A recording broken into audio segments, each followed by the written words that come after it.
Au cœur de l'humain, il y a le souffle. Ce souffle nous donne la vie dans l'inspiration, nous crée. Si vous vous le demandez, oui, lui-même, là, va danser, j'ai vu un bout, il va le faire. J'avais mis l'autre avant pour qu'il y ait un peu de théorie, mais au final, faut rentrer dans la pratique, je pense. A few moments later. Et je suis posé dans le club, normal. Et je lève mon verre à tous ceux qui sortent pas. Moi je suis posé dans le club, normal. Et je lève mon verre à tous ceux qui sortent pas. Et tu lèves un bras. Là, ça marche trop bien. Bonjour ou bonsoir à toutes celles et ceux qui nous regardent en replay. Si vous voulez un jour rejoindre la Team Live, vous êtes les bienvenus tous les mardis, jeudis et dimanches soirs dès 21h. Bonne rediffusion. On va danser. On va danser non pas la tectonique, mais bien une danse de secte, pas une danse de sexe. On a déjà fait un sujet sur de la danse bizarre, un peu New Age, c'était quoi? C'était la danse extatique, je crois que c'était. Des trucs d'énergie, ou c'était comme ça là. Mais là non, là c'est un truc beaucoup plus codifié. Vous vous souvenez de l'anthroposophie? L'anthroposophie, je vais mettre la page Wikipédia. Anthroposophie est un courant pseudo-scientifique et ésotérique s'appuyant sur les pensées et écrits de l'occultiste autrichien Rudolf Steiner, voilà. Alors, l'anthroposophie, bon, c'est une secte, mais qui est très présente partout, hein, de manière assez énorme. Ils ont des écoles. On avait même reçu, du coup, en live ici, je vous renvoie vers ce replay-là, on avait reçu quelqu'un qui avait été dans une école Steiner, qui avait eu toute sa jeunesse là, et qui avait même commencé à faire le truc pour devenir elle-même enseignante. C'est eux qui font tout ce qui est le vin biodynamique. La biodynamie, ça vient de l'anthroposophie aussi. On avait vu que certains trucs de magasins, c'était quoi? C'était pas Nature et Découverte, qu'il y a l'anthroposophie derrière, et ce genre de choses. Il y a des cosmétiques aussi, ok, voilà, c'est ça. Bon, en tout cas, c'est une secte qui prend de la place et qui est une grosse industrie parce que elle s'immisce dans différents secteurs. Et c'est vrai que la meuf qu'on avait en vocal nous disait, et on devait faire des cours où on faisait une espèce de danse assez particulière, on faisait des représentations, c'était de l'eurythmie, et on dansait ce truc-là et tout. On avait mis, ce jour-là, elle en avait parlé, j'avais mis 2 secondes des images, mais il est temps de découvrir vraiment ce que c'est. Alors je vais mettre un truc théorie d'abord avec des gens qui parlent, et puis vraiment quelqu'un qui fait un petit peu des démos et tout. Laissez-vous porter par finalement cette danse. Bonjour à tous. Bonjour. Alors voilà, nous avons parlé dans la dernière vidéo de la peinture et aujourd'hui on voulait vous Sylvie et parler Jérémy. de l'eurythmie, qui est une pratique assez unique, inspirée par l'anthroposophie de Rudolf Steiner. Et au moins, eux, ils sont transparents, hein. C'est pas caché derrière un truc et tout. C'est une chaîne consacrée à ça. C'est un couple d'anthroposophes. Notre lien à l'anthroposophie, notre expérience dans une école Waldorf, donc la pédagogie Steiner-Waldorf et tout, voilà. Et là, ils nous parlent donc de ça, de la danse. Donc c'est assez fascinant à voir parce que là, par exemple, ce sont 2 adeptes d'une secte qui nous parlent. On le voit pas assez. Alors c'est difficile de parler d'eurythmie, justement, elle est assez particulière. C'est un art du mouvement et on va faire énormément d'expériences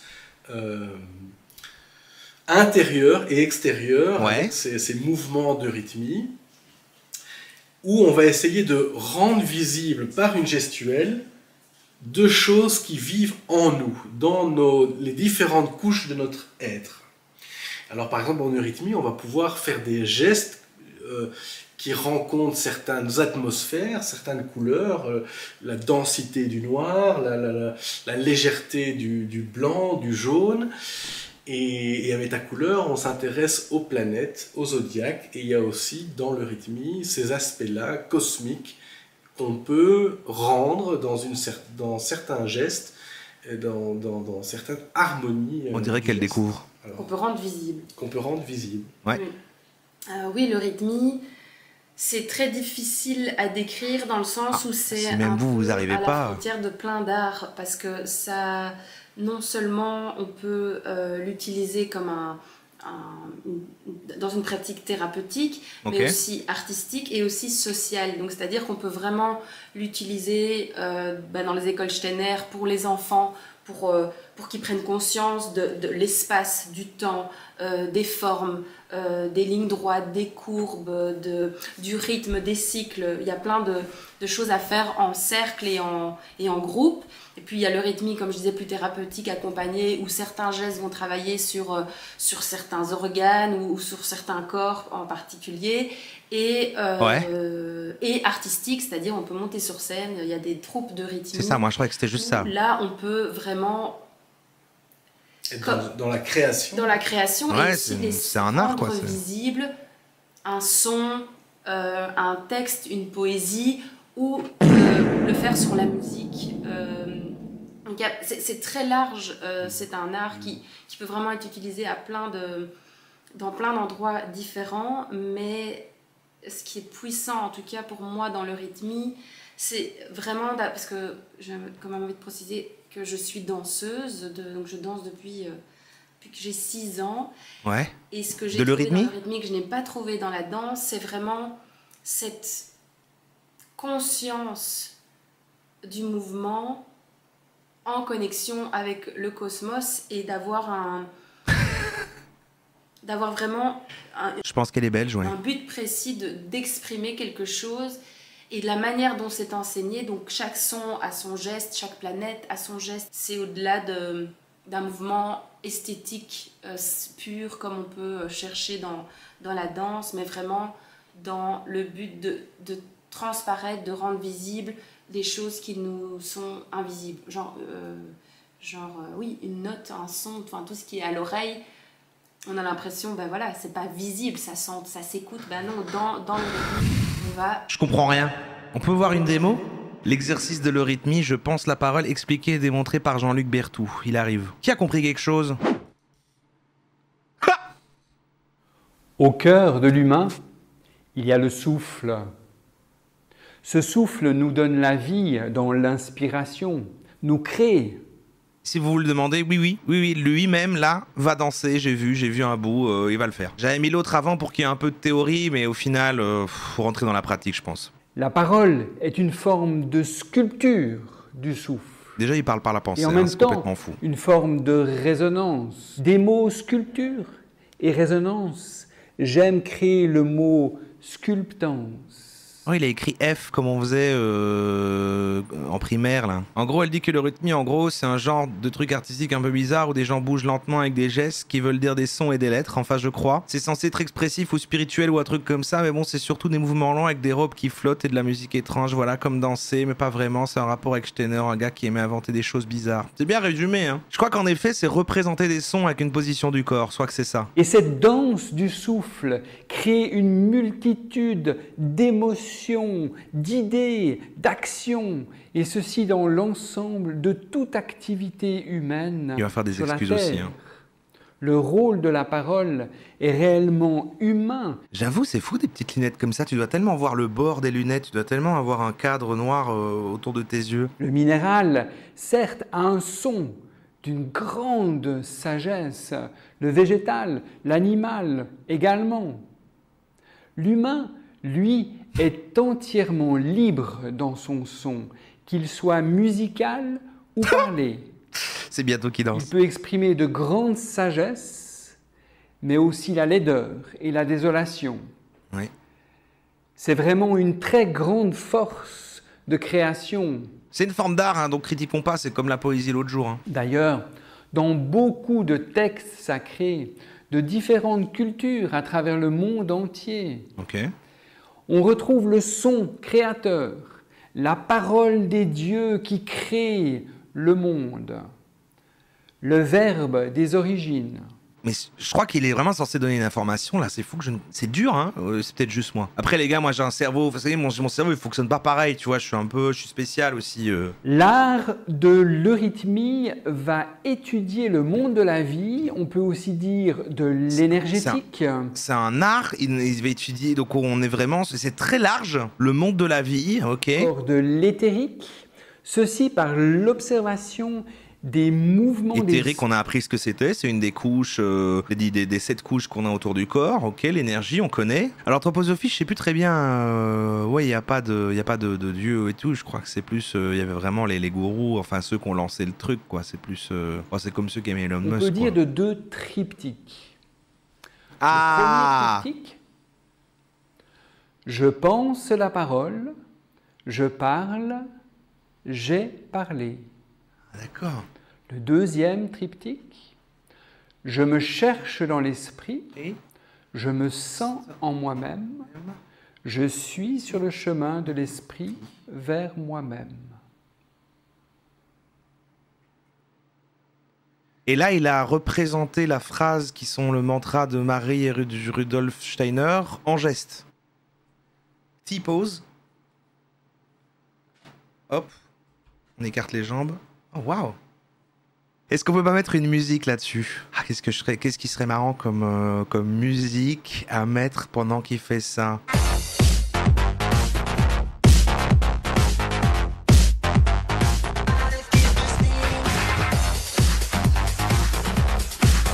Nous pouvons... Ah merde, c'est déjà fini. Ah, attends, je vais tester un. Attends, ça arrive, lourd.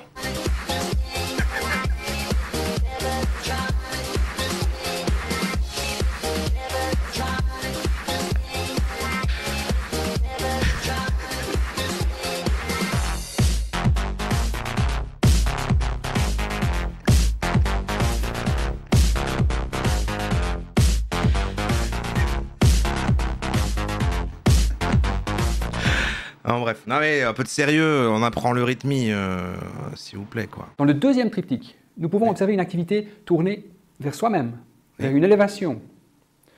Je me cherche dans l'esprit, je me sens en moi-même, je suis sur le chemin de l'esprit vers moi-même. C'est trop abstrait, quoi. Même alors qu'il explique, il a un tableau, il fait des dessins, il fait des démonstrations, il explique avec des mots et j'y arrive pas. Si on schématise ces deux triptyques, nous avons 2 triangles. L'un tourné vers le bas, je pense la parole, je parle, j'ai parlé. L'autre tourné vers le haut. Je me cherche dans l'esprit, je me sens en moi-même, je suis sur le chemin de l'esprit vers moi-même. Dans le premier triptyque, on va du monde intérieur de la pensée vers une extériorisation et une incarnation en parole, en action. Dans le deuxième triptyque, ça la transforme en coup de change de couleur. Où je me cherche vers une intériorisation et une élévation. Triangle, oui, c'est vrai qu'ils font une forme de triangle. C'est vrai qu'ils ont l'air de beaucoup faire des formes de triangle comme ça pour dire soit un triangle vers le haut ou vers le bas. Et ça a des significations de s'élever ou d'aller vers le bas. Ces subtiles polarités s'expriment jusque dans ces 2 finalités. L'une par le verbe avoir, j'ai parlé. Ouais. Et à la fin, par le verbe être, je suis. Mais c'est un robot, regardez comment il se met après, comment il réapparaît devant son truc là. Dans ces 2 triptyques, enfin, nous passons un seuil, une fois de la lumière vers la matière. Je pense la parole, je parle, j'ai parlé. La deuxième fois, de la matière vers la lumière.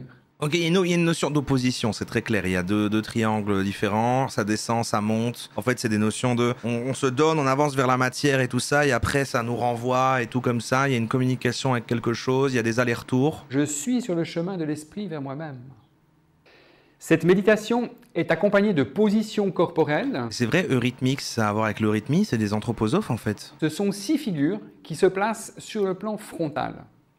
Le plan frontal se crée de la rencontre entre l'espace avant... C'est une danse narrative avec une couche de branlette intellectuelle. Alors je comprends, il faut le justifier, mais ouais, ça a l'air d'être très... Je crois que c'était lié au mot au début, et maintenant... Mais alors, ça a l'air soit thérapeutique, c'est pas que du spectacle aussi. C'est un milieu, un équilibre, entre l'avant et l'arrière, mais sur une grande surface, sur laquelle mon corps entier se trouve, avec mes bras et mes jambes. Mes bras. Ah. On démarre toujours en T-pose, en tout cas. Ça sert à quoi? L'art n'a pas besoin d'être fonctionnel. Il n'y a pas de musique en tout cas, hein. C'est vraiment... Et il fait tout le temps la même chose. Et c'est vrai qu'il fait des triangles. Et là c'est un X. Il fait des formes de triangles, ouais. Je me place d'abord simplement dans ma verticalité, dans mon aplomb. J'y ajoute l'horizontale avec mes bras. Ainsi, j'exprime la figure d'une croix, d'une verticale et d'une horizontale. C'est Jésus, ça. On peut voir dans cette figure l'être humain en activité. Être soi, non, mais je crois que ça va être dans fou. la verticalité, en communion avec son prochain, dans l'horizontale. Okay. Je pense. Ça, je vois. Dans la deuxième figure, j'écarte très légèrement les pieds et mes mains vont monter à la hauteur du larynx. C'est ainsi l'organe phonatoire qui est désigné, en quelque sorte la dimension psychologique et spirituelle de l'être humain. Ok, en fait, il y a des poses très particulières, il y a plusieurs fonctions et c'est des poses et tu passes d'une à l'autre pour peut-être, c'est quasi un langage en fait. Cette force créatrice ultime de la parole. Je parle.